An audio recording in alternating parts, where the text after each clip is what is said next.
అప్పుడేమో గొడ్డలి, ఇప్పుడేమో గులకరాయి. మాట తప్పని అంటతో మొత్తం రాష్ట్రాన్ని మంట కల్పించాడు. మడమ తిప్పనన్నాడు. అలాగే అందరూ మేడలు గురి చేశాడు.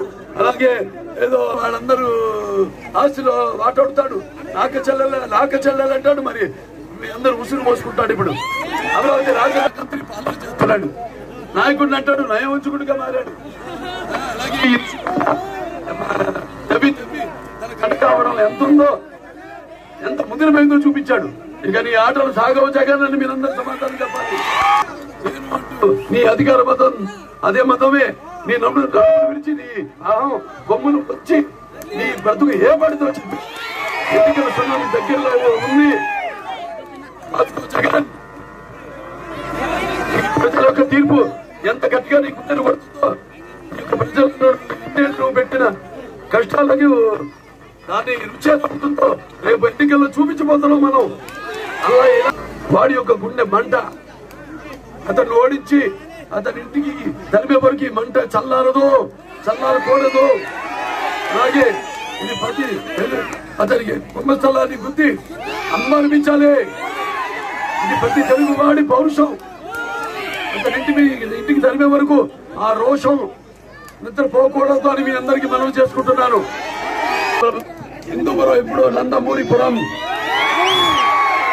కోట మీరందరూ కూడా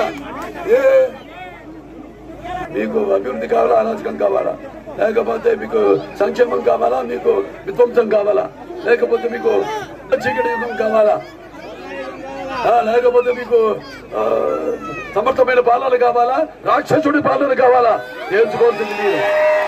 కాబట్టి ఇవన్నీ దృష్టి పెట్టుకుని చేసిన అభివృద్ధి పనులు అధికారంలో లేకపోయినా అభివృద్ధి చేస్తూ ఉన్నాం మేము.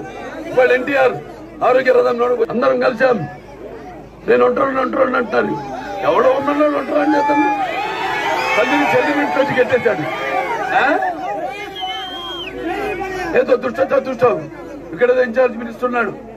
ఏది పెద్దిరెడ్డి రామచంద్ర మొత్తం ఇక్కడ నీళ్ళన్నీ అతని నియోజకవర్గం తీసుకెళ్లిపోతున్నాడు.